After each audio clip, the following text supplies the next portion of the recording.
fucking funny. You're live now. To the people, Sam. To the people. You never once said that. You fuckers are just... Oh, the countdown is on. It's like what he says to himself in his head.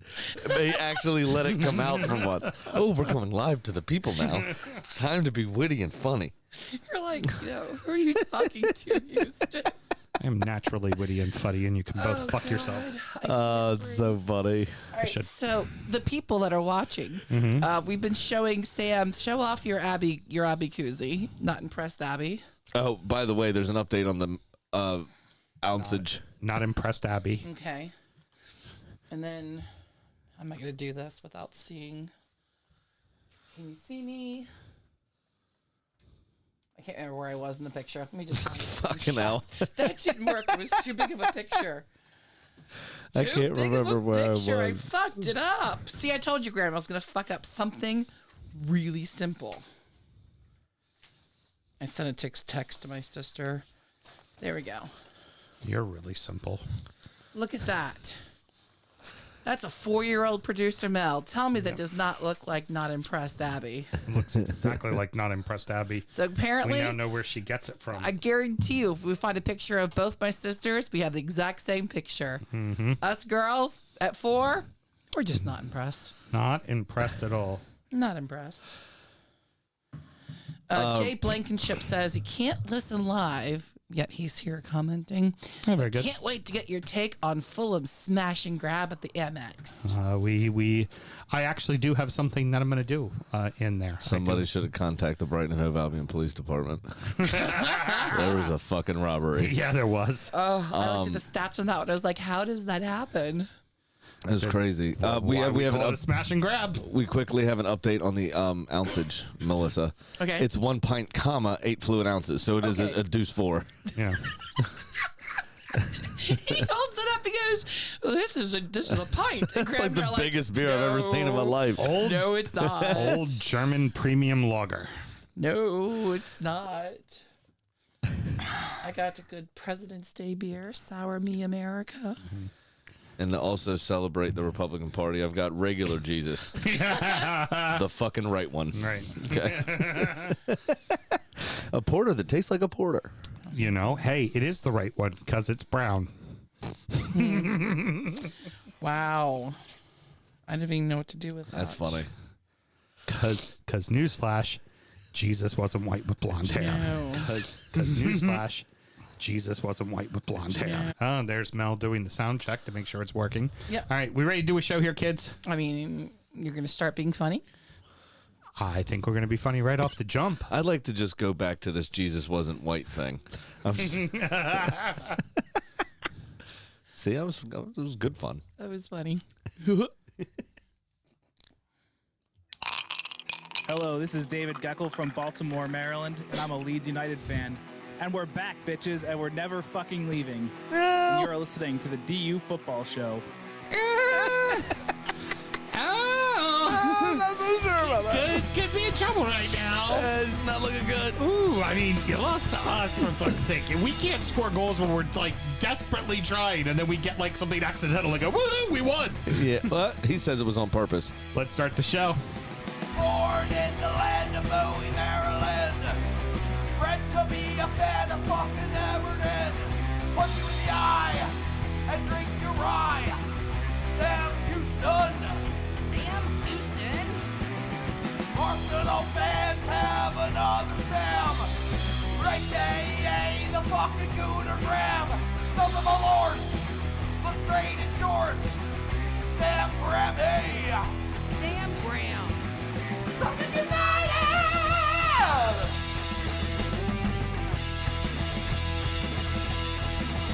Fucking United!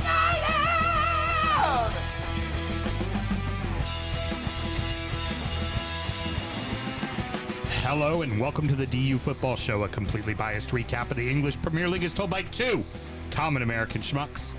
I am your host, Sam Houston, and across the way from me, he's just regular Jesus, Samuel Graham. I do. I have a little olive tint to my skin, Huh? so I'm going for the role of Jesus. I was just wondering if you were my own personal Jesus, but apparently you just regular Jesus. I'm just regular Jesus. I'm regular Jesus. That's How you funny. How you doing, buddy? I'm doing pretty good. How are you? Yeah, I'm hanging in there. Long day, but doing all right. Ready to do a show with you, good sir. Your long days are my regular days. You know, you could live that life. You chose not to. With who? We're recording at the DU Public House just outside the nation's capital. You can check us out on all podcast platforms. Please be sure to rate, subscribe, review, and share with a footballing friend. Should you want to chat with us, there's many ways that you can. Mr. Graham, tell the good people how they can get in touch. Absolutely. You can text me right as the show starts like my wife does. Or it's at DU Football Show on all the social medias or dufootballshow@gmail.com to get in touch via email. Very good. And Mel, we had a little interesting interaction in your world, didn't you, this week? I did. Yeah. I led a Twisted History tour on Saturday, and I had a little coffee before my tour. I was yawning and checking them in. I'm like, sorry. Ooh, I was up early for a game this morning because Villa had the 7:30 in the morning game, and the guy who happened to be English goes, "What game?"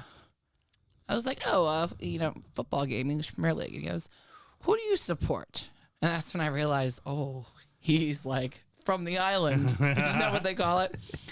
They are an island people, I yes. go, Aston Villa. He goes, I'm an Arsenal supporter. Smart man. And I was telling him about the show, and then I was like, yeah, my husband's an Evertonian. And then as I said that, somebody else for the tour is walking up and goes, did somebody say Everton? I'm an Everton fan. Very cool. So, yeah, we had some good football talk on the show. They have Sam's business card wrapped in a $5 bill fall out of their pocket, too. We were talking about the new local soccer team, because it's American, the Annapolis Blues, and he and I are season ticket holders. And then one of the guys on my tour is a lobbyist, and he's like, yeah, I just bought 6 tickets. I'm going to give them out to clients and my sons. I'm like, awesome. It was a good weekend. So basically, you didn't service the tour. You just got a group of people that wanted to learn about history talking about soccer. Yeah, you know, pretty much. we had a good old, Out in front of the State House. So hopefully they check out the show. That's funny. Sam and myself both work in the wine and spirit industry and both have a deep, passionate love for all things distilled spirits. So as the red-blooded Americans we are, we vow to have a drink in our hand throughout this show and every single show. Mr. Graham, Whiskey Advocates list continues to roll. We're on to what number, good sir? Number 11, so the last one in the bottom half of the table. This is the Sweetens Cove Tennessee. Oh, yeah, that's correct, actually. Tennessee Toasted Sugar Maplewood Finished Bourbon. This is a 93 rated from the panel, and it comes in at 110.7 proof. Or 55.35% by volume if you're doing it that way. Should run you around $60. And your blurb comes to you from Shane English, actually. This blend of bourbons from Kentucky and Tennessee leads with vanilla pound cake, sweet cream, and breakfast pastries, balanced by some toasted oak and earthy oversteeped tea. With each sip, it shows evolution. The sweet vanilla-led notes continue on the palate, but grow into nuttiness and fruitiness, adding peanut butter and jelly, berry compote, and baking spice. While the whiskey leads with sweetness, it's well balanced and offsets the sweet with tannic oak and black tea with milk. Very good. Definitely needs ice. Is it better? I haven't much, tasted it yeah. on ice yet. That black tea comes through very much. You very much taste the sugar maple of the Tennessee whiskey, that upfront sweetness. You definitely get that. Big shout out to Todd and Joy on the assist. This is one of those whiskeys that's not available in our market, but they were able to find it down in Knoxville, and they got a couple bottles and brought it up the night of the roast. Big time black tea. Yeah. Absolutely right about that. The maple's coming out a lot more now, too. And that toasted, I almost get like a cinnamon. That might be the baking spice they're talking about, too. I'm getting almost like a cinnamon toast crunch kind of finish from that toasted barrel. Yeah. It's all right. A lot going on with that one. Interesting whiskey. Did you distill this? I believe. I mean, I do have like some side project y'all don't know about. I don't know a ton about the brand. I believe Peyton Manning is involved in this. Okay. He's one of the owners, I believe. It's interesting. I'm glad we got it. It's very hot, and it really does need the ice. I think this is going to smooth out a lot more as the big cube melts a little and gets a little bit softer. Interesting concept with mixing bourbon and Tennessee whiskey together. Yeah, so the back of the bottle actually says volunteer to share, right? But it says, did we just become best friends? And then it says, cheers to friends old and new, to memories and traditions, laughter and legends. The front neck label says rivals no more. Okay. And the back says kindred spirits. Yeah. I'm guessing that's because they married 2 whiskeys. Yeah. Tennessee and Kentucky whiskeys. Yeah. Good. I'm I only glad. poured a little bit Yeah. because I didn't know if I was going to care for it. Right. Now that it's got some ice. Now that it's opened got up. some ice, it's actually decent. Yeah. Yeah. It's all right. There's always some newer brand stuff people haven't heard of before, something a little off the beaten path. This kind of checks that box that they typically will have. Yep. I would say I think there's other whiskeys on this list that we have already had that I preferred over this one. Right. Yeah. I would tend to agree with that. I don't think this will make my top 5. No. Off the list. No. I think it deserves its place on the list, though. It's decent. I enjoy it. Yeah. And that this is the type of bottle that the list is about. Right. Not Find some weird shit. It's not super expensive. Mm-hmm. It's good. Fairly accessible. I mean, it's obviously not in this market. Yeah, but the that's market. yeah. But the markets it's in, you can find it. Yep. It's very findable. So, what else do we need to do, Mr. Graham? Always remember to drink responsibly. Hey, good. Hey, that was a halfway decent clink for the two of us. How about Not bad. The clink game has gone down since I've switched to this mug. Yeah, I mean, that happens. Yeah, but I can't not use this mug that Garrett got me so generously. I mean, it's perfect. Mm-hmm. So it says cunt. Yeah, yes, we figured that out. No, Sam, it says unt. That's what the mug says. There's just a handle that's in And black. I really like the very digitized smiley face. The midweek, Sam, saw a change at the top of the table, only to see it change right back over the weekend. Manchester City 3, Arsenal 1, Arsenal 4, Aston Villa 2, Man City 1, Nottingham Forest 1. I don't know what you were worried about. Nothing to see here. Nothing to see, just go on about your day. We'll be all right. It was excellent. Yeah, the City game was very frustrating, obviously. Couldn't find the quality in the final third, and a couple of very, very blatant individual errors. That's what I was about to say. It's not that you guys played poorly, because you didn't play poorly. No. But I thought we actually stood toe-to-toe with them pretty well. Bad gaffes. Yeah. And those The bad gaffes against a Pep Guardiola coach team, if you make a bad gaff, they are going to make you pay. And that's really, the scoreline's not reflective of what this match was. No, absolutely not. And really, an inch, it's only 2-1. Right. The Tomiyasu back pass that Kevin De Bruyne latched onto, which was a fine finish and an audacious effort, curled in just inside the post. I mean, that could have went very differently. Yeah. But Tomiyasu doesn't usually fuck up. So, Do you think it was the pressure of the situation? Could that be. Maybe Could kinda, be. It's also it was his weaker left foot as well. And you're an incredibly young team. So yeah. it doesn't surprise me to think that, maybe the moment got to you. Yeah, it could be. You also have to remember, too, like you said, with being young, there's inconsistencies that come with that. And Arsenal have been one of the most consistent teams this season, obviously, or they wouldn't be where they are.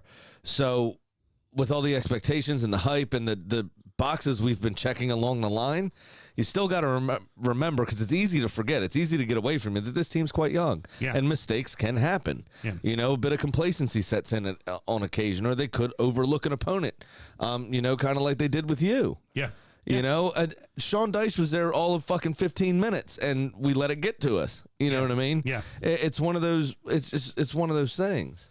I tell you what, Grealish is starting to make an impact now for City. Yeah, it only took him. He still can't name where Birmingham is on a map, and it only took him a year and a half to bet in. But he's doing very well. He's starting to score goals. He's starting to get assists. He's starting to get playing time. I think City supporters as a whole was like, why'd we buy this guy? And something you have to realize, Erling Haaland is the exception, not the rule on a Pep team. You have to work your way into the lineup absolutely. with a Pep team. But besides Haaland's that, the only time he's ever just thrown a guy out there and said, go score goals. I saw a very irresponsible headline, in my opinion, because Jack Grealish is a notable donkey. It must have been a slow news day for whatever newspaper this came out of. I don't remember who it was exactly, but the headline was, it wasn't exactly a headline. The first paragraph of the article was basically, Jack Grealish is relieved that Enzo Fernandez is now the most expensive British transfer in history. I don't think Jack Grealish knows who Enzo Fernandez is. Right. I don't think he cares. I don't think it matters. I don't think the thought ever crossed his mind because I don't even think he can count to 100 million. Quite frankly. So how does he not know who, you know what I'm saying? How does he not, like, that pressure I don't think really matters to Jack Grealish of having that price tag. Does that make sense? Yeah, it does. So I don't know why it would matter what somebody else got bought for. That, oh, great. So that $100 million that I got paid for me doesn't matter anymore because they spent 106 on him. You know what I mean? I just think it's bollocks. It just doesn't make any sense. Going to give it to you in a Glencairn because we only have one of the Newcastle glasses. Glencairn. Yeah. For special occasions. This is only the second time this season this has happened. Third time this season. Who else did we lose to? You lost to us. You lost to to you. City. Yeah. You City and United. You're right. Third time this season. Yeah. I also would like to You say. only lose to the best teams. Shub. Yeah. Shub at Allview. Uh-huh. Had never had this before. She told me that on Friday. Oh, no shit. And much like back in the day when somebody told you that they had never been to a strip club before. You're like, well, this is fucking happening. Yep. So now. My bottle is in my bag in the car, and I took it to Allview this morning, and I just like, I'm not going to make you go through it alone. Don't worry. Pull a second glass out. Yeah. Yep. So I started my day with Malort. Now I'm ending it with Malort. What was the thoughts? She said if she drank it 10 years ago before all of the experience of her life in the drinking game now, it would be much more intolerable, but it is still fucking gross. She's just used to drinking a bunch of weird shit now because she's a beer manager, now her second or third store. Yeah. She's been given a lot of weird shit. Oh, yeah. Shub's got a very good palate. But she, has been handed a lot of weird shit in her day. A good next time I go in, I'm going to have to be like, how'd that Malort treat you? Well, I made sure to mention that you've had to do over an entire bottle this season because your team's so bad. Yeah, well, you know what? My team was better than you. Justin walked up in the middle of that conversation and apparently was approached about a Jepson's Malort barrel program. Oh, no shit. For the bourbon. Oh, yeah, they do have their bourbon. And if they have a barrel program with Malort, might not be a bad collab idea. I think that would be a fantastic collab idea. And also, especially the way everything's going. Their we bourbon, might need a barrel by the time this show retires. We reviewed that bourbon on this show.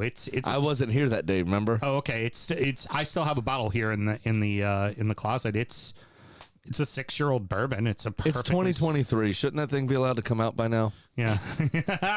No good. I am double hi-hat for that.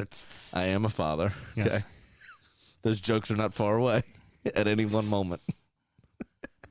That's it. Oh, yeah. I thought you were telling me to hurry up, not cover for you. No. I was giving you the, hey, cover for me as I swallow my own spit. Thank you.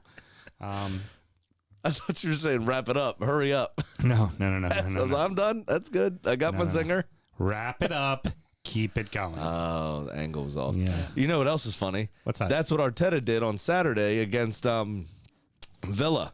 Yeah. Mocked the referee. Did you see this? Yes, I did. Brilliant.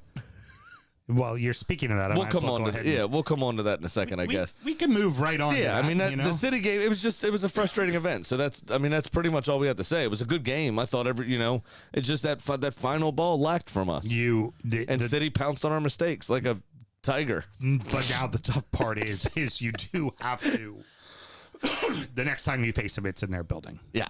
So that. The empty head. Right. That's not what you wanted, though, right? You wanted to get the point in your building. Of course. Not feel the now there's that pressure of you have to walk away with at least a fucking point at City. Yes, or else we can't afford another single slip up this season. Right. So precisely. we have a 2-point lead. We have one game in hand. We still have to play Liverpool. We still have to play Chelsea a second time. And I think that's it, actually. And Liverpool's starting to figure it out. Right. So, and the Liverpool game's at Anfield as well. It's away also. Not good. Yeah. Correct. So that is a little worrisome. Chelsea, I think, brush them aside. Yeah. Fucking pitiful, that team right now. Jesus. It could be managerless by the time we play them next time. Wouldn't be But surprised. we have a good run coming up here. This was the last kind of top half team we have to play for a fair amount of time now. I think like 6 or 7 games. Everything becomes quite winnable. Yeah. So, we should be able to at least maintain. And then those oddballs here or there, just hopefully everybody's fit and firing and we can figure it out. Good response for you on Saturday morning. Not a good start. You went down twice. Yeah, but what you want to see, right? A lot of top managers always talk about the performance. If the performance is good, if we're doing what we're supposed to be doing and creating the chances we're supposed to create, eventually the goals will come. Eventually that, the one shot they got will go the other side of the bar and it will be out. You know what I mean? Like that kind of stuff. And you saw that here, that the level of performance didn't slip. We were able to fight back, come back twice. Because how easy would it have been to deflate after giving up a goal in the 5th minute? Right. And you're in their building. You're exactly. in their building. Yeah, the crowd's on your back, the whole nine. And Villa Park notoriously is very close to the pitch. The crowd is like breathing down your neck. It's loud and they're tasting blood. It would have been very easy to capitulate, but Especially going into halftime down. But another great piece of business by the genius Mikel Arteta selling Double Agent Emmy on deadline day a couple years ago for this very moment. And boy, did he deliver. When you are a shithouse to the way that he has been a shithouse since the World Cup, especially, but really going back to the Copa America when he won it with Argentina last summer, it is absolutely a requirement to fuck with him now.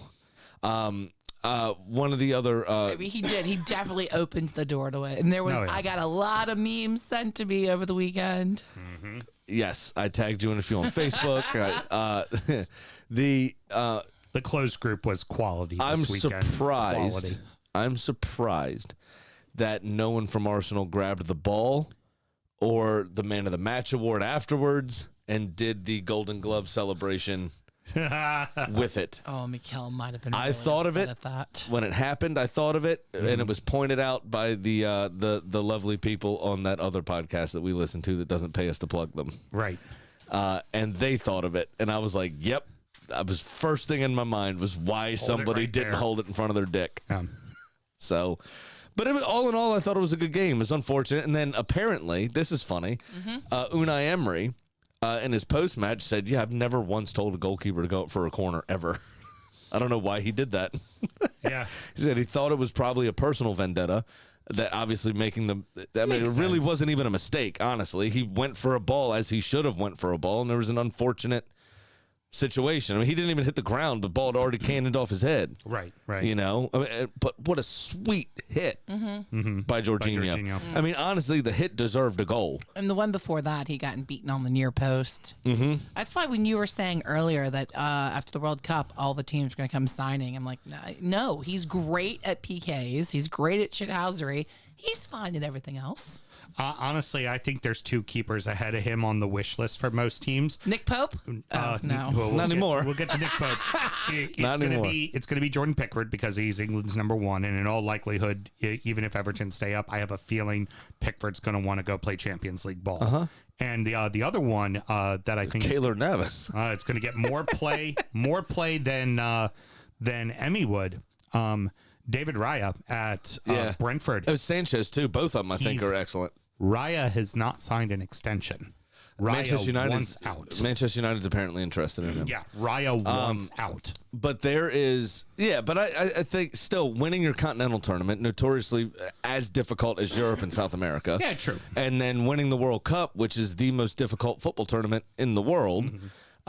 He definitely has some credence. I mean, he came up huge in a lot of situations. Yeah. And right up there with it would be helping Arsenal lift the FA Cup that year. Yeah. And now he's just like Allison. Now he scored a goal, too. All right. Well, you two both have shots to do, so let's get this done. I don't. I maintain, and hear me out. We technically drew Arsenal. Okay. Except for you Because didn't. I'm not counting the fourth goal because that was an open net and nobody counts those. And the second goal, because it was an Emmy own goal, then that's 2-2. Third goal. Okay, so 2-2. 2-2. That's a draw. Okay, nice try on the math. The problem is Listen, an own goal Jurgen. counts as a goal. Listen, Jurgen. Yeah, It went. I'm contesting. it was the wind. I'm contesting the results, and I have filed some paperwork, and we will hear back when the FAA gets back to me. Okay, well That's fine. The you can go FAA, ahead- the Federal Aviation Administration. you can go ahead and appeal. It still means you have to fucking serve your ban, which means take your fucking shot and shut Yeah, up. and actually, should be a second one for a frivolous appeal. That's it. I'm now violating the. I'm now reaching out to the FCC. Here's the other thing. Yes. By the FIFA, way. FIFA. I'm going to reach out to FIFA over this shit. Heard. Nerd fight. Did you see that? Yes, I did see. Mel, Nerd did Fight. you see that? No, what? 2 analysts in the press box had to be separated after a physical altercation. At that match? Oh yeah, an Arsenal match analyst and an Aston Villa match analyst. What happened? It came to fisticuffs, What- which what I'm were sure they what were called they it. yelling about? I don't know. It wasn't. Yeah, they slapped each other with their pocket protectors and calculators and shit, to the point where one of them had a gash on the eye, apparently, and I'm pretty sure that was the Villa one. So take your little tutu and your bloody eye. We win because we beat up my nerd beat up your nerd.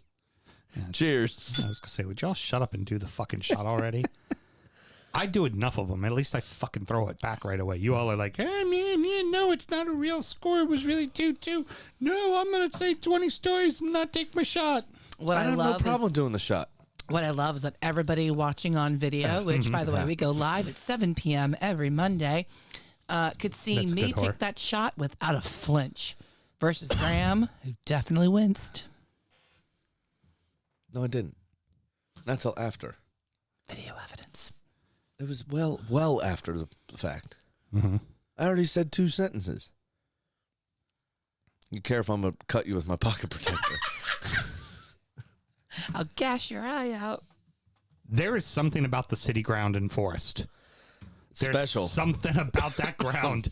They become giants the minute they take the pitch in that park. You know what else was a giant? Keylor Navas's cock. It was like a third arm. Yeah, it was. That saved a point blank. Was it John Stones or Emerick Laporte? One of the two of them. Saved a shot point blank range. It was a performance for the ages from Navas. This is Real Madrid stuff from back in the day. Why he is considered to be one of the greatest goalkeepers of all time. It's not debatable. He's just that fucking good. He good. really is. He is good. Really, really is. Yeah, the man is just. It's funny because it wasn't like I really feel like Henderson had done anything wrong to lose his job, but it's Keylor fucking Navas, man. Yeah. It's Keylor fucking Navas. Dean Henderson was hurt I know, at but one point, now which is why they had to sign him. But he ain't coming back into play. No. Because it's Not Keylor now. fucking Navas. Yeah, for sure. This is like when he made that decision to go back to Manchester United. It's like, you're not going to replace David De Gea. Right. Why are you doing that to yourself? Just didn't, and why Dubravka would leave Newcastle. Well, I know why he left Newcastle, but why would he leave for United? Right. You're not going to play. Right. You're not going to play. Right. But yeah, no, awesome. It was a great fucking game. The City goal was decent. The Bernardo Silva goal was decent. Great but goal. but Forrest didn't, not create chances. They had a fair few chances in the game. City dealt with most of them. A couple helter-skelter moments. City doing what City seems to be doing a lot of lately, other than against Arsenal, not being cutthroat. Like Well, they just I think Holland was starting to get really frustrated with the physicality of the defenders, and then tried to leather everything. Just absolutely put his laces through it and blow the ball up. I mean, he Instead of finishing as he should, and he just lost his composure. missed 2-point blankers, and one of them he put in 100%. fucking row Z. Like he makes those. Like, and you could tell he was clearly frustrated. I think he wanted a call that I don't think he should have gotten. I think they were right in not calling the penalty. Yep, Thought me it was too. soft at best. Very soft.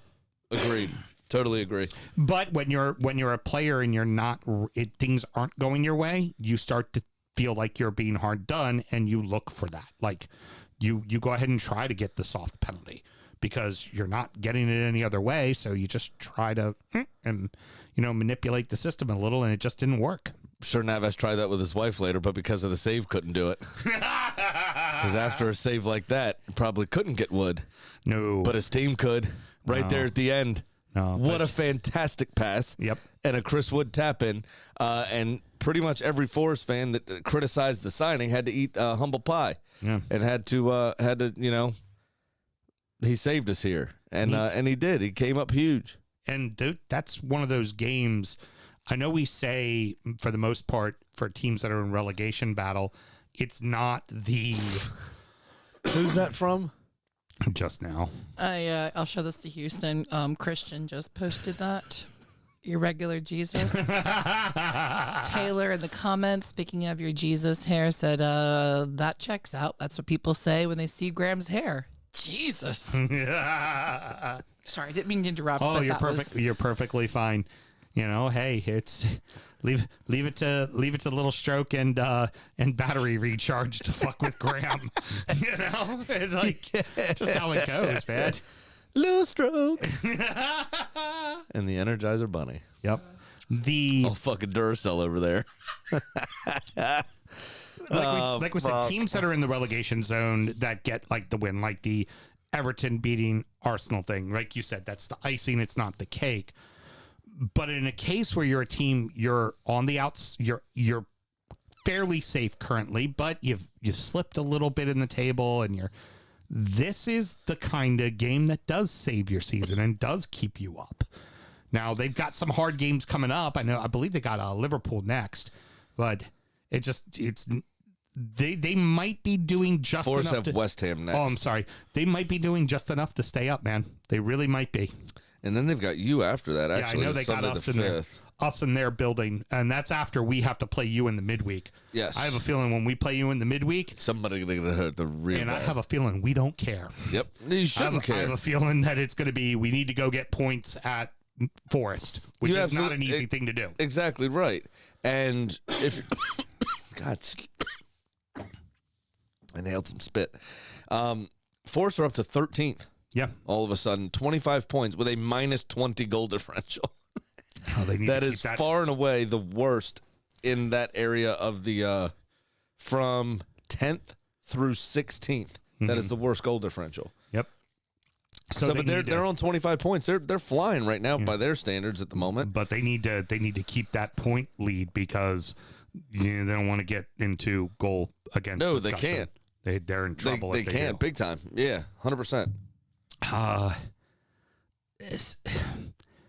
Do you think City can stay consistent? Because we keep seeing this throughout the season where there's, this Forest game, drawing Everton at home. What, you mean those noisy Northerners? Yeah. What do you think that they're going to be able to, they clearly were focused and ready to play you, but then they fuck it off against Forest. Do you think that they can focus on the rest of the season and do it, or do you think they're prone to more fuck ups? I think they're prone to more fuck ups simply because Kevin De Bruyne is being really weird. His attitude hasn't been right for a few weeks, but basically since the World Cup, his attitude is he's looked disgruntled. Yeah. And then you add into it how poorly he himself played on Saturday against Forest. I wouldn't be surprised if De Bruyne maybe moved on in the summer. That also all depends on what their fucking status is with Calvin Phillips and a few others as well. With financial fair play as well. Well, that's Who knows true. what Well, they could sell. They just wouldn't be able to buy, potentially. Keep a disgruntled player because it's a body. Well, it could be. Yeah. Now, it depends. But, yes, you're correct. I mean, I'm sure they have, as many people on loan as Chelsea do. So Chelsea can survive probably a 5-year transfer ban because they have so many people on loan they can bring back that are owned by the club still. Pretty much. Yeah. There you go.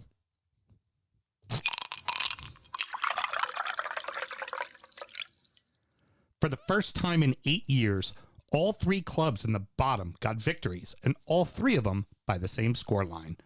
Everton 1, Leeds 0, Southampton 1, Chelsea 0, Bournemouth 1, Wolverhampton 0.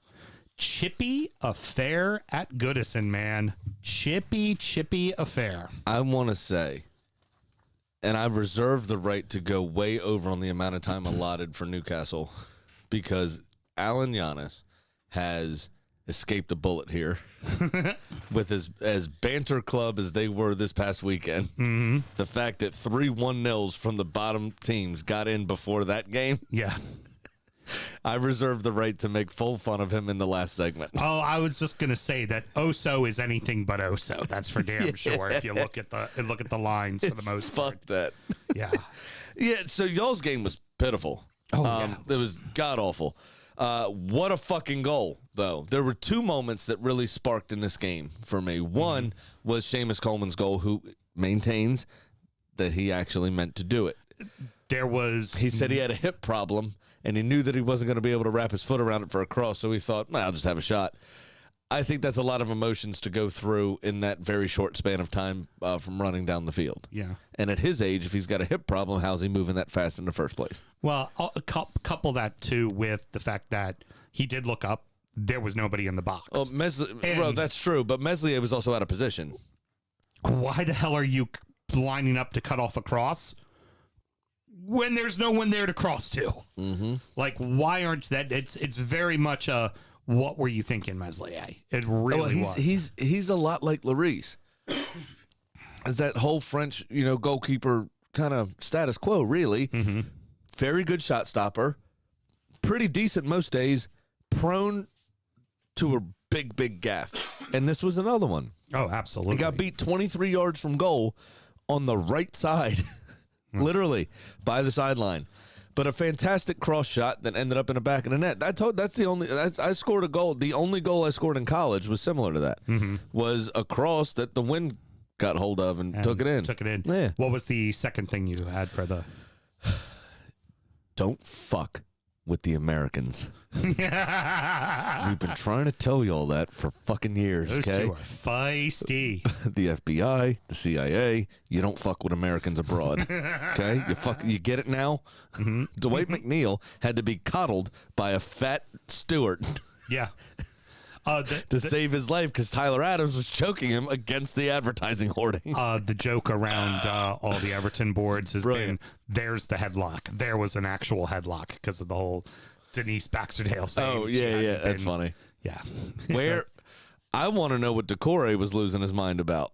I mean, I know it was about that incident, right? But he completely lost his head. Oh, yeah, he did. He was going nuts. I'm surprised. I still can't figure out why nobody was sent off for any of that. Yeah, it was just a bunch of yellows and nothing else happened of it. That was odd. The other thing I wanted to bring up and mention about Everton was, on a positive note, as far as the supporter goes, they got opportunities. They didn't capitalize on any of their opportunities, but there were actually, like, unlike with Frank, where there just didn't seem to be anything happening. Like, there were multiple chances. They fucked off those chances. Oh, yeah. But there were multiple chances. Yeah. I think once Dyche gets them organized completely, I think they'll start to play very, very well. I think he'll go on a bit of a run. They really need Calvert-Lewin healthy. Yeah. They consistently healthy. Need him healthy. I mean, Mopé did all the dirty work and ran around it, but he's not a point man. And if we're going to play some Route 1 ball, you got to have somebody who's going to be able to bring it down. Yep. That little ball that Ellis Sims flicked onto Decore that Decore then completely fucked off. Well, how many touches do you want before you shoot? Yeah, he wanted it on his right foot, not his left foot. Jesus. And it's like, you're that open, just hit it with your left. Even Garrett texted me. It was like, how long is it going to take? Yeah, exactly. As he's like, he's still dribbling. So I brought up this point to Ken, and I would just say, let any Southampton player that is outside the 18 take a shot. Don't try to foul them, because if you do foul them, James Ward-Prowse will score. Yeah. He will score. I am more surprised. Stop giving fucking free kicks like that. I am more surprised when a free kick of his doesn't go in than when it does. It's going in. It's the only. Did you see how thing quickly up and down that ball went? Yeah. I mean, he put it in the bottom left corner. After putting it over 6'3" defenders. Mm-hmm. Everybody, the bend it like Beckham thing, and you know how Beckham would take over. I got official word. This fucker He's better. He's fucking better. He has 17 direct free kick goals. Beckham's record is 18, so he's one away from equalizing his record. It's I got only a official matter of word on time. that. He'll do it this season. He's breaking it this season. This season it'll be done. It's going to happen. And I'd say probably next year after, he'll make that unattainable. Yeah, He will own that record till the day we die for sure, and probably till my kids die. Yeah, it's a guarantee, and especially with a club that's having a lot of problems, and it's like, don't give them the freebie. Don't give them the freebie. Like, Everton at Goodison outplayed Southampton. They gave him the fucking freebie. Yep. And he made him fucking pay. Like, just don't. Bazunu played really well. Oh, he played out of his fucking Yeah, mind. that was awesome. But Chelsea really didn't create a super amount of chances either. I mean, they dominated the ball a bit, but Southampton looked fairly comfortable through most of the match. They really did. I mean, to the point where the most exciting thing that happened to Chelsea was Cesar Azpilicueta getting knocked the fuck out. Yeah, he did. He got demoed right in the face. Jesus, he did. Well, that was no hesitation in the shot. It was an attempted bicycle kick that he just got kicked square in the face and knocked the fuck out. Yeah. They took him to hospital. He's okay. He's sent messages, which is why these jokes are appropriate. Because everything's fine. There's no problem. A little concussed, but that's all. Very good. Very good. Is Chelsea a mess, or is Potter the problem? I'm going to be diplomatic to everyone involved and say a little bit of both. I think he may be out of his depth egotistically because he's a very humble guy. He's an analyst type of person. Right. And he likes a project. He's a lot like Pochettino.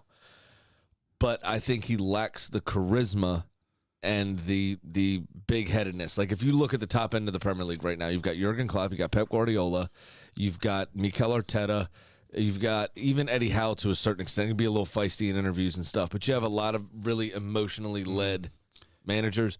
See how Sir Alex was back in the day. Arsene Wenger was known to be quite spicy sometimes.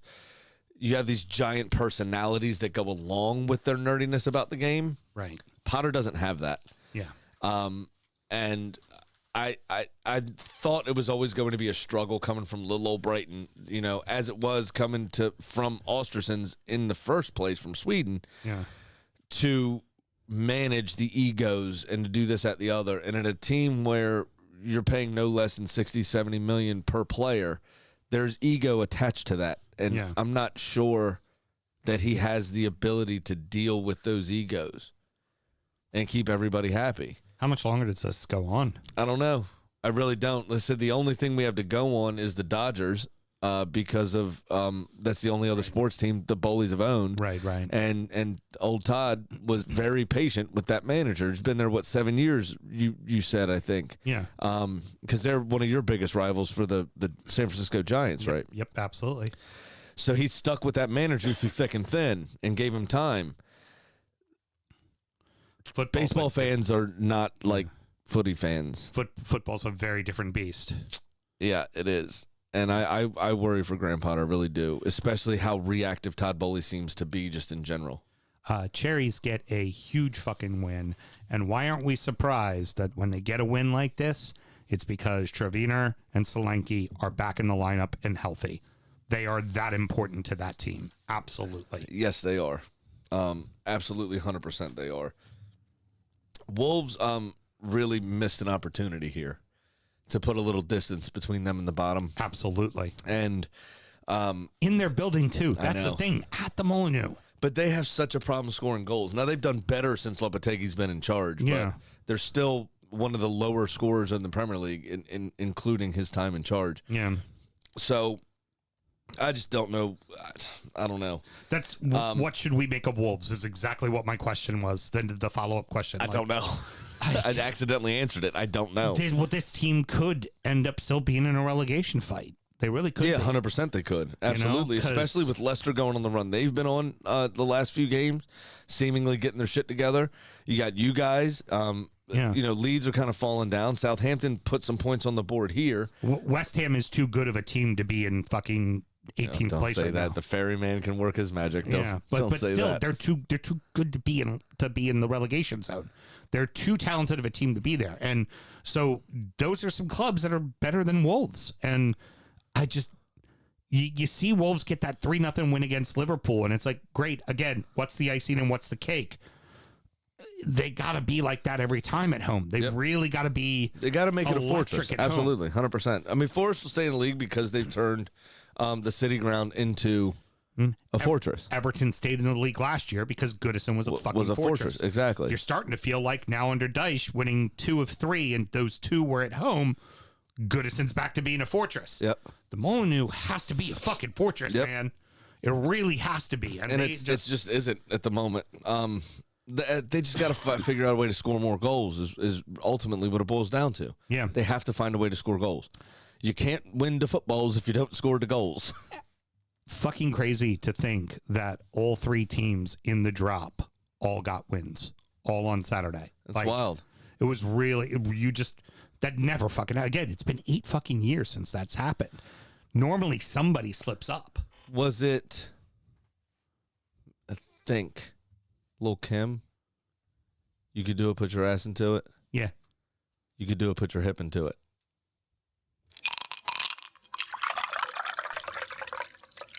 Rounding out the rest of the league in anything but, so that happened. Brentford 1, Palace 1, Fulham 1, Brighton 0, Liverpool 2, Newcastle 0, Man United 3, Leicester 0, Tottenham 2, West Ham 0. Palace a little hard done. I think they were probably the better side in this match. I mean, the first 35 minutes, like, everyone thought they had chances, but to me, didn't really look like they were very clear-cut chances, Okay. Except for Olise's chance. That actually probably should have been a goal. But his cross was the one that opened up the scoring, with Eze getting on the end of a peach of a pass. But similarly, both goalkeepers said, "Fuck you, you ain't scoring." Yeah. I mean, both goalkeepers put it, laid it on them. Yeah, it's exactly what it was. It was an excellent defensive performance from both keepers and both teams, really. But it was a fairly even game, in my opinion. I mean, both teams had chances, but a couple here or there. But and Janelt getting a last-minute equalizer was fantastic, obviously, for Brentford. This was a game they should have lost. I think it is harsh on Palace. So this is where you do say, though, for Brentford, if you're going to be a top 10 side, don't lose this game, yeah. Find a way to get a point when you don't deserve it. Mm-hmm. They did that. So as they're improving as a club, you know what? You go, hey, it wasn't our best day at the office. I wish we had played better at home, but we didn't fucking lose, right? For sure. Absolutely. So imagine, if you will, with me, a song. Making my way down to the South Coast, walking casually. I'm a cottager. Go have yourself a nice day. That's the nicest way that they would do a snatch and grab, right? I think so, yeah, pretty much. Because I can't think of a game that was more one-way traffic than this. Brighton dominated every single statistical category except the one that truly matters. Which is 1-0. Goals. Yep. After having 2 goals disallowed for offside, Brighton just didn't let that stop them. They just kept going. But Manor Solomon got his what seemed like Fulham's only chance of the game, really. Yeah. I'm sure they had 1 or 2 more. Yeah, really. But it was such one-sided play that I can't really even remember another Fulham opportunity. Yeah. It was pretty insane. But, yeah, I mean, this is, if in the grand scheme of thievery in football, right, we have the people that broke into Big Dunk's house as our point, as our control. Right. Probably said something offensive, didn't really realize who he was, or thought the hard man thing was an act. They got beat to literally within an inch of their lives, to where Dunk thought he had to resuscitate one of the people and tried to. Guy didn't die, so I guess he succeeded. But then you have these polite thieves, as you say, just walking quietly. They take their shoes off at the front door. Yep. You know, very, very cautious to not break any glass. I'm a cottager. Have yourself a lovely day. Do. Just gently placing objects into their bag. Don't want to wake the kids. No, probably even if they get caught, you go, you don't have any problem if I take this with me, will you? I'd like to take this, all 3 points, and put it in my bag and go ahead and head on. Oh, hello. I'm a thief. Yeah. I'm a burglar. Nice to meet you. Pleasure. Yeah. I'll be having this now. Yeah, lovely place. I'm going to take these 3 points with me. And again, I'm Bye-bye. really sorry. But I'm going to just take this stuff. That's It's- pretty much how it went. You know what? For all the Fulham-ish things that we say about them as a club, they have been fucking ruthless. Absolutely ruthless since just before the World Cup. Mm-hmm. They are not losing to anybody. No, but I mean, I'm sure before Dyche came in over the last couple of weeks, I'm sure you had a little bit of that whole syndrome where you see your ex for the first time after you broke up. Oh, and he's He's looks doing fantastic, and he's he looks really good. The new girlfriend's doing better than you. Oh yeah, He's got a better job. Oh, absolutely the case. You're just like, why didn't we give him a real chance? Yeah. That's right. We're dysfunctional. It's not him. It's us. Definitely us. Oh, brilliant. That's fantastic. Massive statement win for the Reds. Here we are thinking, hold on. Massive statement win for the Reds. Here we are thinking, Newcastle's getting their act together. Then all of a sudden you look in the back of the parking lot. You see that one lone dumpster. And it's lit up red hot. You're like, wait, the dumpster fire's still here. So the one I wrote was you can inject all the oil money you want. Mm-hmm. You can potentially, I don't know if this is unconfirmed, but just given their track record, make all of the thinly veiled threats of violence that you want. And you can throw money at any problem that you want, literally that's right in front of your face. But a banter club will always find a way. Nick Pope, instead of heading the ball, trapped the ball with his face on the ground. I'm not sure how his nose is still attached to his face after the hit because he dove on it.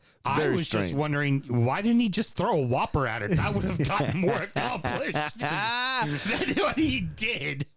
I mean, Tim Howard later on said in that moment, you don't think, but it's like, why is he not just swinging at it with his foot? Like, it wasn't like he was that late to the But I don't know diving how with you're his- not thinking because you decided to do a diving header. Yeah.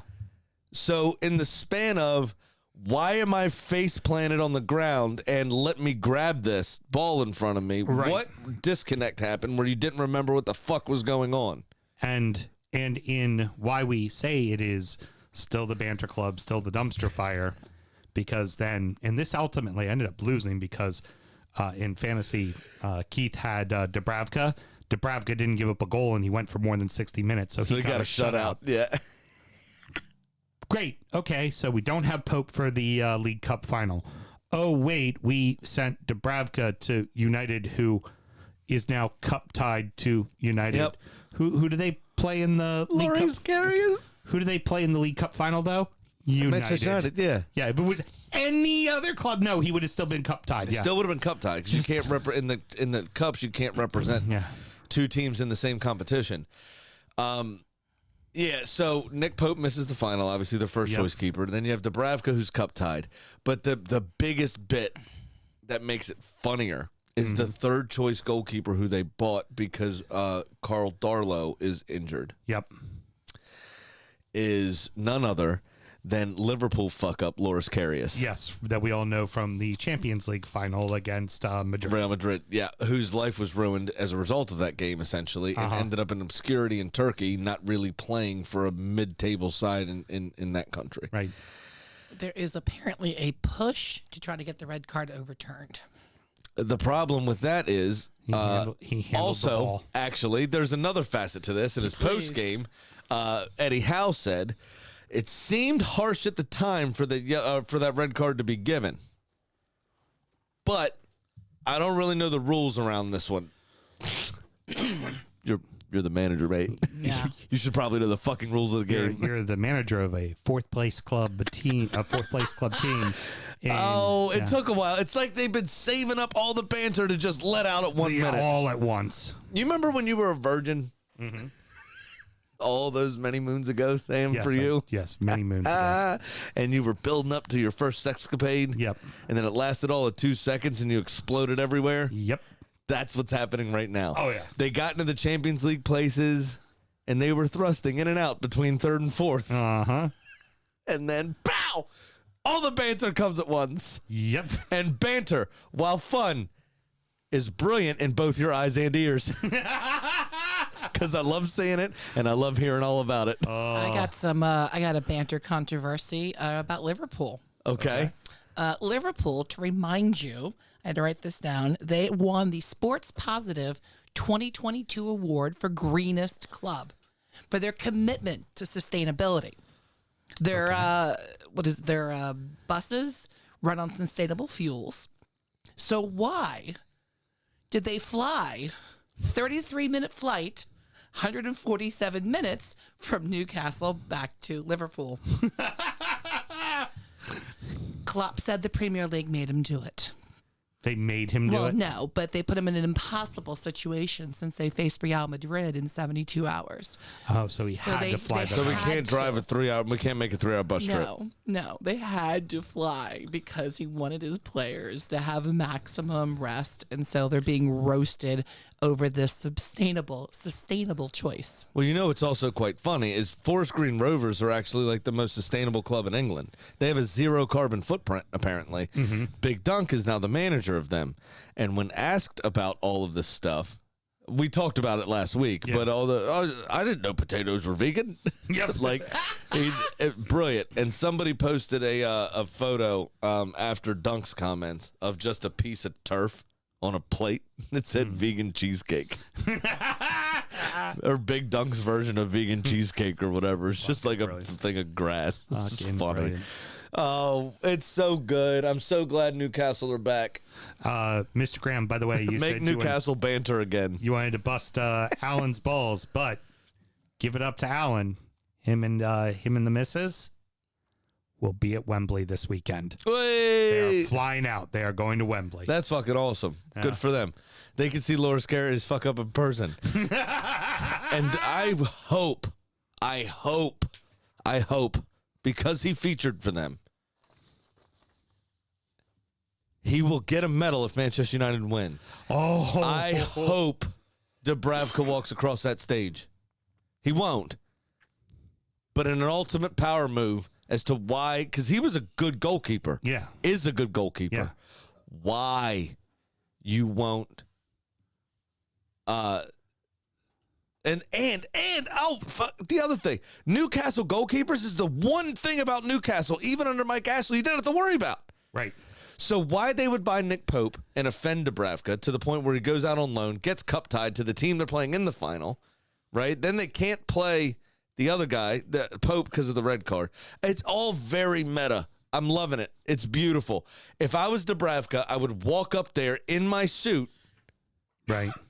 to receive my medal with the Manchester United team Give me my and medal, take it motherfucker. back into the dressing room and slap Eddie Howe with it. Fucking just power play. They're like- why would you? You didn't need a goalkeeper. Dubravka was good. Right. Right. I love it. That is too funny. This is fantastic. Yeah, it's fucking funny. proper stuff.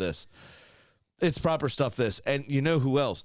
ITV has the game in England. Yeah, ITV has the coverage in England for this final.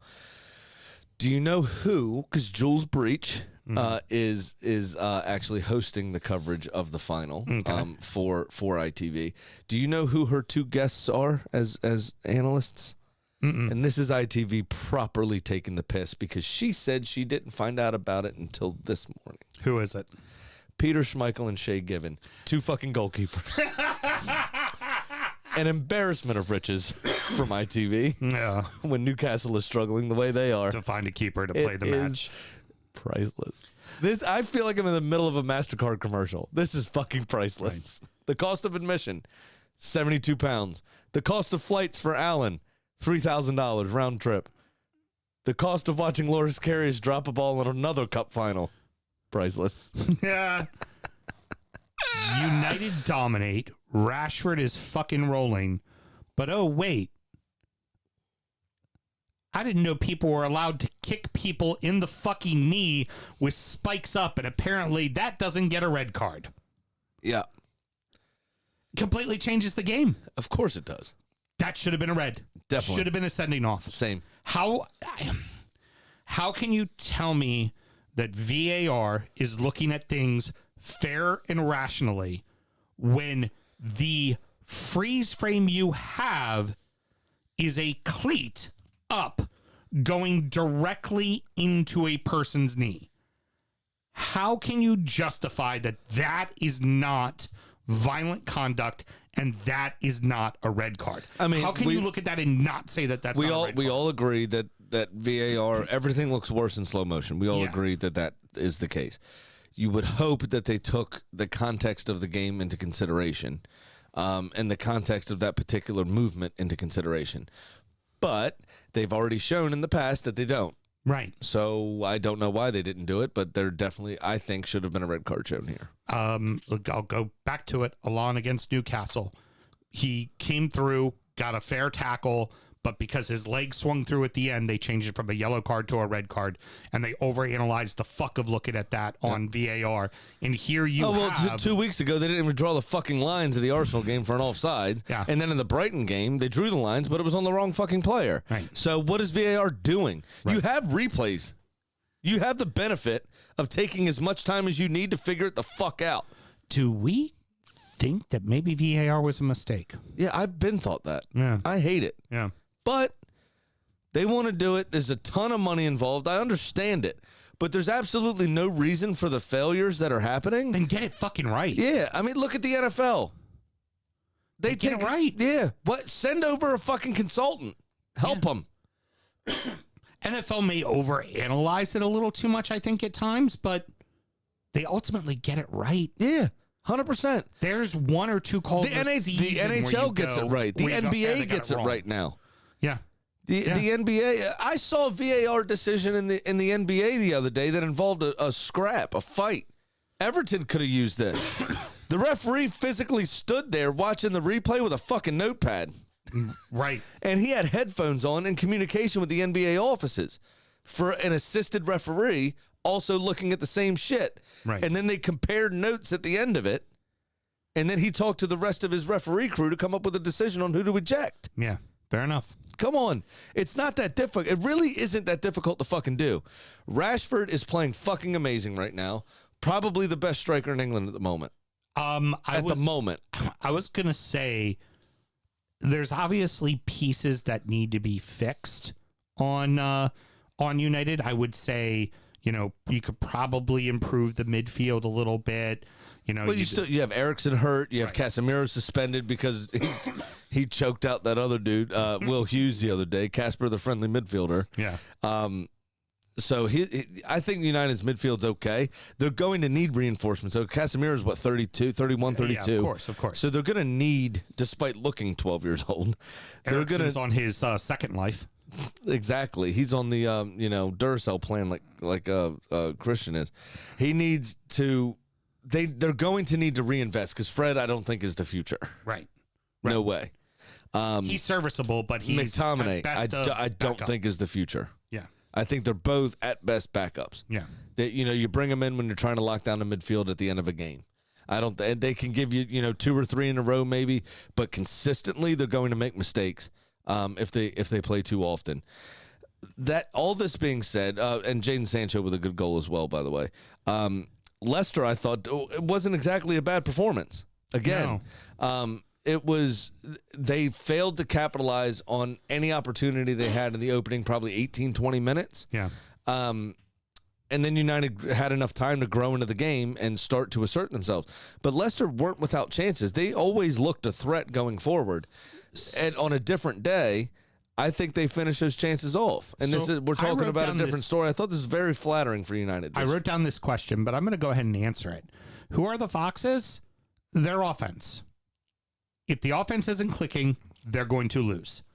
If the offense is clicking, they've got a shot and may very well part of that, win. Wout Faes is a terrible defender. He's good for at least a mistake a game that results directly in a goal.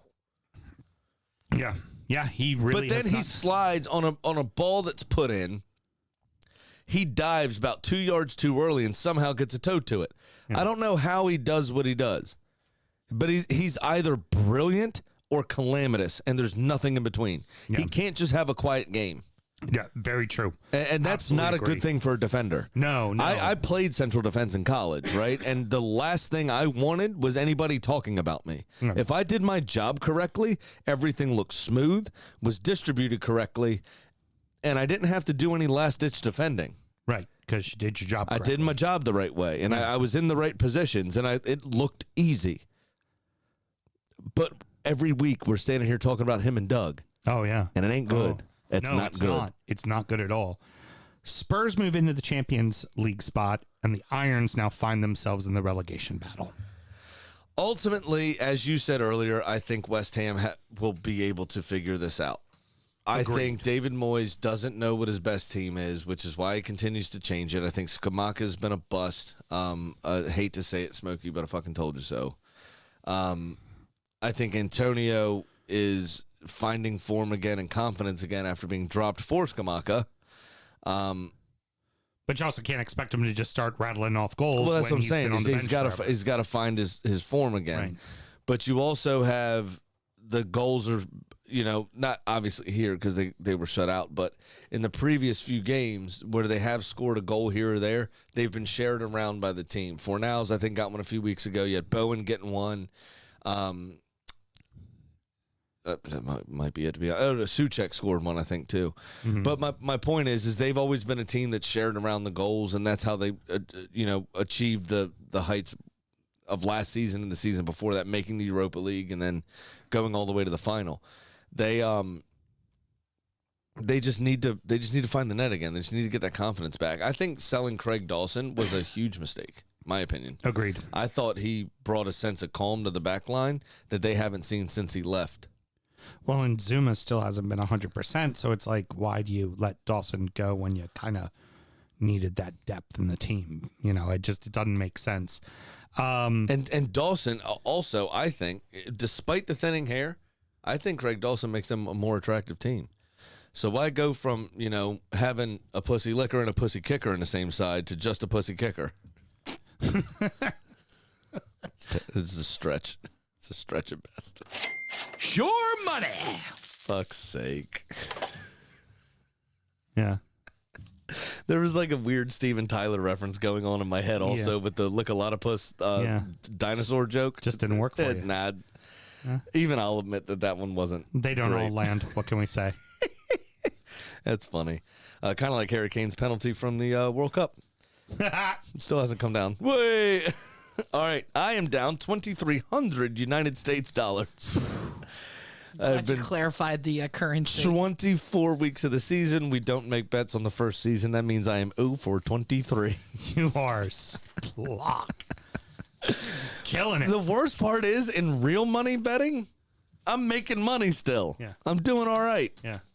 I just can't hit a bet here to save my Tiger's goddamn blood. life. You're winning. This is terrible. Winning. Yeah. All right. So, Sam, how have you done so far? Two this two past better week. than you. Two better than you. Yeah. I still did not win this week because everyone lost. I took all home teams. They all missed. Yep. Yay. So I am now down $1,468. Big Sam's Lock of the Week. Cram, I'm not sure if you knew this, but 9.52381% of the time, Sam, works 100% of the time. It really does. So we're under 10% We officially. are under 10%. You know what 10% is? You know what 9% is better than? 0? Yes, Yeah. exactly. And that's what I'm gunning for here. Now, I'm interested to hear what ended up happening with Pat because his money, too, he could have maybe gone back behind me. I don't know. So we'll see. How much you down total now? 1468. 1468. Let me do some quick maths here.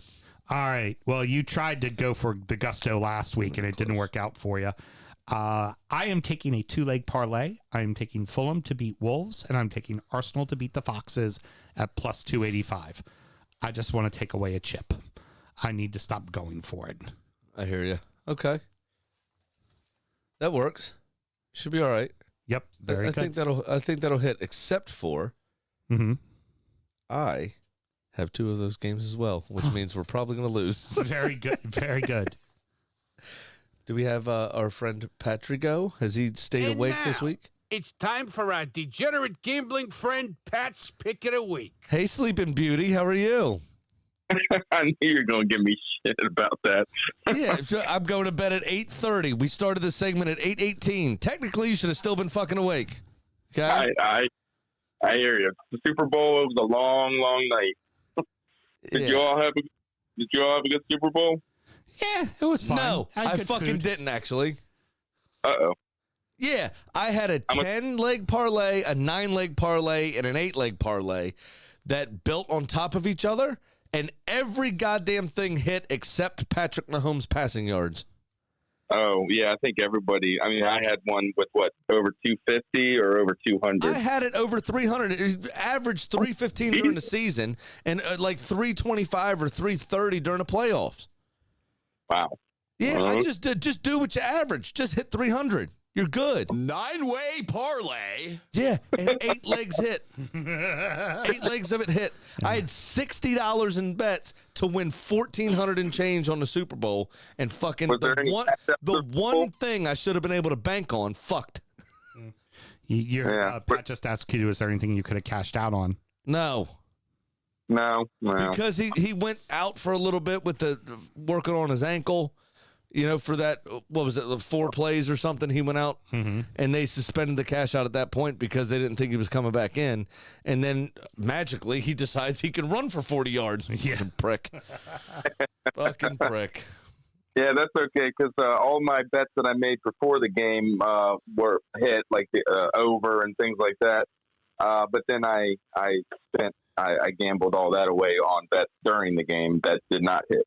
So Nice. I ended even, so can't complain. But it was like, Jesus.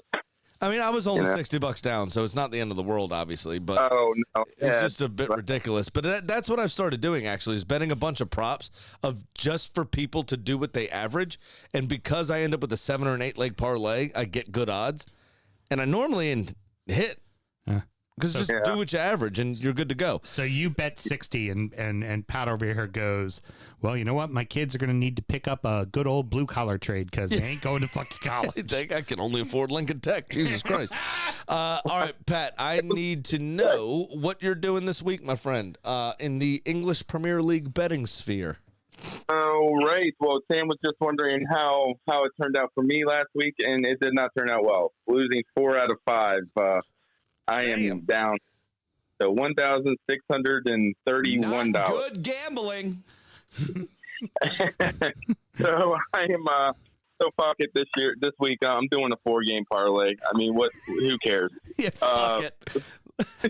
I'm in first of shitty betters. You know what? Hey, real quick, Pat, before you go on, you know what I feel like this season for gambling has been? Because normally, every 4 or 5 weeks, each of us hit. Right. More often than not. You remember that scene when Heath Ledger was Joker? And he's just taking that pile of money in that warehouse and dumping gasoline on it? Yeah.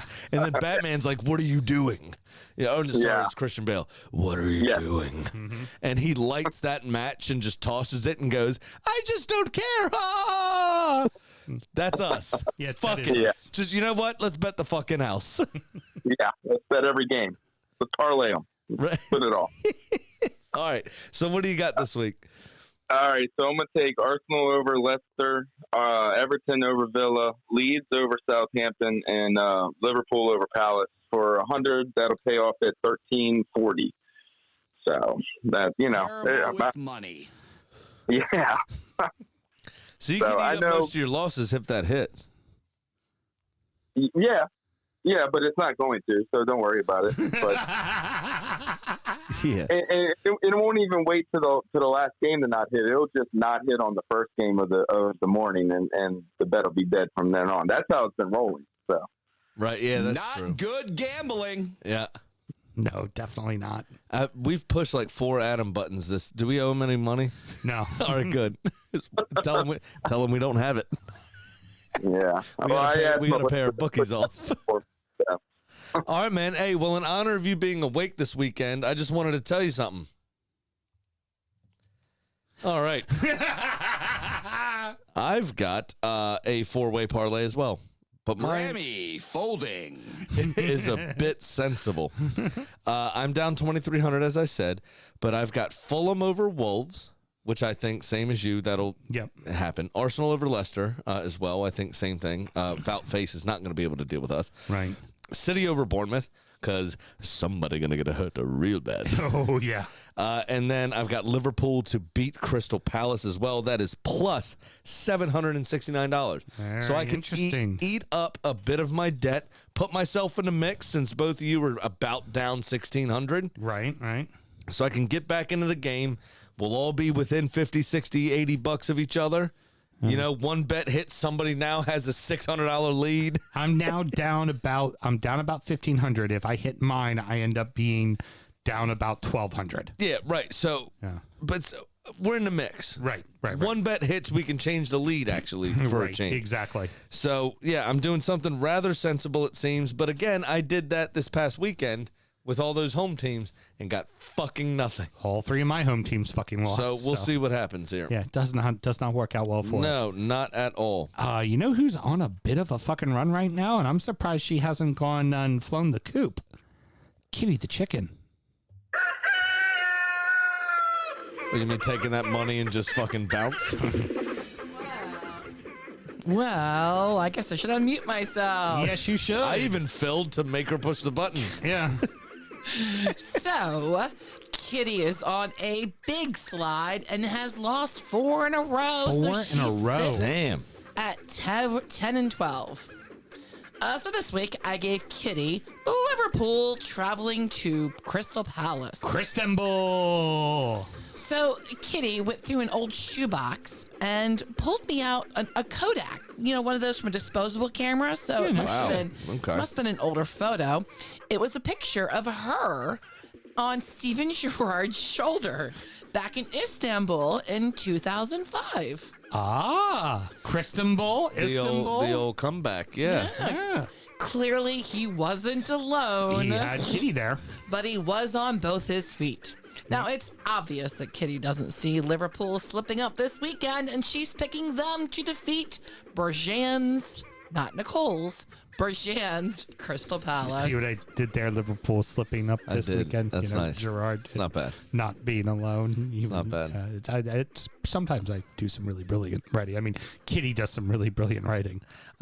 I really liked that meme the other day about the Gerrard Lane in Liverpool. Somebody named Gerrard Street or whatever, and they said, I can't walk down there. It looks really slippery. It's funny. Well, your writing might be brilliant, but your gambling surely isn't. That's why I need to replot. Let me drink a beer real quick. Your English isn't very good either. Your ability to say words, no so good. That's why you all need to gamble legally and responsibly. Championship corner. I've fallen and I can't get up. Oh no! I thought she was having a little Taylor there for a second. So we had a double game week, of course, because it's the fucking championship and there's a million games a season. No love lost on Valentine's Day between Cardiff and Birmingham, where Cardiff won 2-0. Speaking of Cardiff, and I want to get this out of the way now because closing words have to be poignant to one particular thing. Huddersfield Town, 28 years after sacking him. Neil Warnock is back in charge. Yes. Neil Warnock, the Warlock, is back in football. Come on. I also heard that both Sam Allardyce and Harry Redknapp have been linked to the Leeds job. No Please, please, please hire them in tandem. I have to see that duo of absolute fucking old English shitheads. Yeah, but then what is it? Sammy Love, who's Sammy Lee. Sammy Lee. What's Sammy Lee's job going to be then? If The you same hire... as it always is, just handing Big Sam Werther's originals. That's all it is. Pint glasses of fucking Cabernet. Please make it happen. Play all the hits. Coventry beat Millwall 1-0. Norwich City 3-1 over Hull. Sunderland 3-0 over QPR. Burnley and Watford played to a 1-1 draw, which actually killed my bet midweek. Because, yes, I was at work betting on the championship. Reading 2-1 over Rotherham, which I actually got correct. And then on Wednesday, you had Wigan, a 1-1 with Bristol City. Preston and Luton played to a 1-1 draw. That actually screwed me again. Stoke 3-0, which I chose, and that was the last straw. They had to get Warney in. Yeah. Okay. 2-1 Swansea over Blackpool. Borough 3-1 over Sheffield United. And Blackburn drew again 1-1 with West Brom. On Wednesday. You go to the weekend, Cardiff 1-0 over Reading, so they're continuing their winning ways. On Saturday, if I can actually push the fucking button, Millwall 3-2 over Sheffield United, so 2 losses in a row. Blackburn did get back to winning ways on the weekend, though, after 2 draws in a row. 1-0 over Swansea. Blackpool 1-0 over Stoke. That has implications. 2-1 Huddersfield over Birmingham. The Warnock effect only took 72 hours to take place. Yep. I love it. Hull and Preston played to an exhilarating 0-0 draw. Burnley 1-0 over Luton. Borough 3-1 over QPR. Coventry 2-0 over Rotherham. Sunderland and Bristol City 1-1. Norwich City 0-0 with Wigan. And then today, Watford beat West Brom 3-2. That leaves your championship table looking like this. On 32 games played for the top 2 clubs, Burnley in first place on 72 points. Sheffield United in second place, an astounding 11 points behind, and 12 goals back in goal differential. Middlesbrough is now your third place team, but they've played 33 games on 57 points. So even starting to develop a little bit of distance between them and fourth place Luton, who's on 50. Watford is in fifth on 50.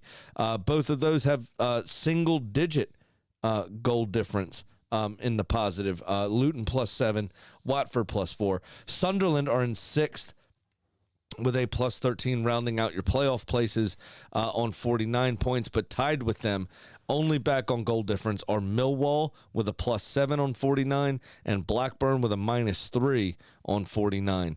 Only 3 points back from them is Norwich on 46 points with a +7 on 32 games played. That being said, actually I should mention, Sunderland are on 32 games played. Millwall are only on 31. So they have a couple of games in hand on Watford in front of them, actually.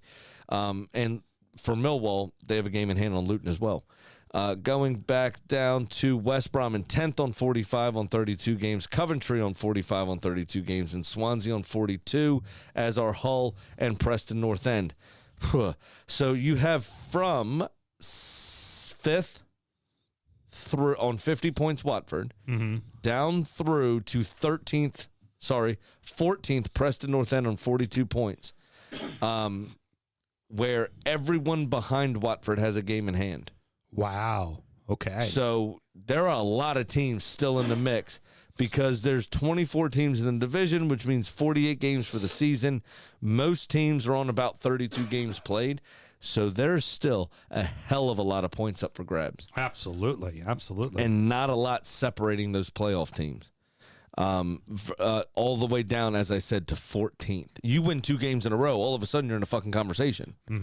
So it's going to be very interesting. Down at the bottom of the table, Huddersfield, after their win, are now on 31 points on 32 games played in 22nd place. Still in the relegation zone, but only 2 points from safety and only 3 goals back on goal difference to Rotherham. Then you have Blackpool in 23rd and Wigan in 24th, all tied on 31 points as well, but a worse goal difference. Blackpool with a -15 and Wigan with a -21. All of those teams are on 32 points, as are Rotherham.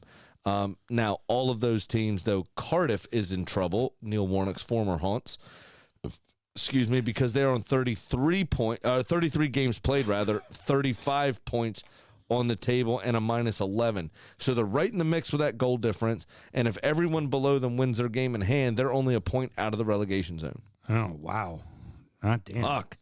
There's a lot happening. And Championship Corner might be about a 10-minute segment from now to the end of the season. It has been fucking crazy. Tight. It's that fucking tight. And the games come so thick and fast, it's really important to actually do the midweek games now.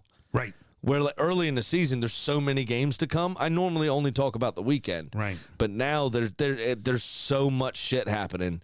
And there's, teams are still in the FA Cup. And so they can't be, they're not playing, so they got games in hand, and you always want points on the table, not points in reserve. It's fucking crazy. It's gonna get wild, and y'all are just gonna have to buckle in and get ready for the ride. Excellent. All right. Well, that's gonna wrap it up, boys and girls. Sammy. Yes. I'll say, hey, Houston. Miss Jane is watching right now. Oh, and hey. said, sharp looking jersey there, Sam Houston. Thank you, darling. I appreciate it. We got to get you over to the States so you and I can enjoy a bottle of Four Roses that I owe you. I know Jane and I are up in competition right now for Nicole's love. I love it. I love it, love it, love it. So I don't appreciate Jane calling out your jersey not being on brand, actually, because we have a drip shack that people should be looking at, and I'm on brand. You can find that on our link tree, which is in the bio of all of our social medias, and find the DU Drip Shack, which is just dudripshack.com. Actually, we own that domain name. Yes, we do. Bang. And get some of your swag. Besides being a whore, do you have any parting words? Yes, I do. There are two facets to it because I was unable to fit it into the main show anywhere. The first one is quite funny. Lee Mason, after his cock up at Arsenal v.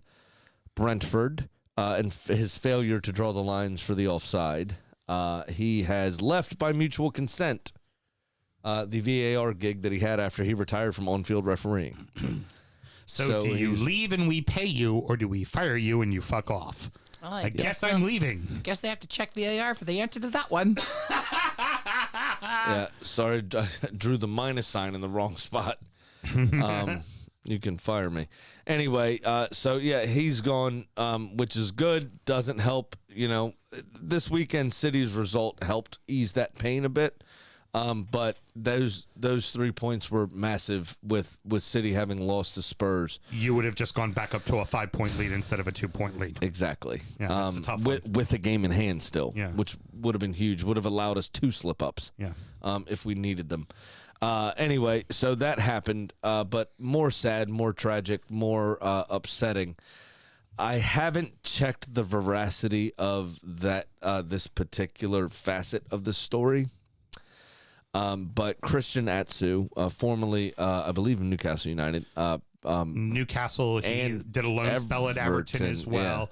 Yeah. He was a Chelsea player, but as we know, Chelsea has a lot of players. They loan a bunch of them out. Yeah. Tragically passed away in the earthquake in Turkey this past weekend. The part that is unverified that I've seen reported by a couple of outlets, not necessarily all of them I trust, though. Mm-hmm. But he supposedly had, I guess, have a couple days off after training, or after a game, rather. He had a trip booked somewhere. They didn't really say where, but he scored a crucial goal at the weekend. His manager and the team is the one that said this. Oh, they did? Okay, I didn't see that. Yeah, because I know what you're talking about. This is coming directly from the manager of his team said this. Okay.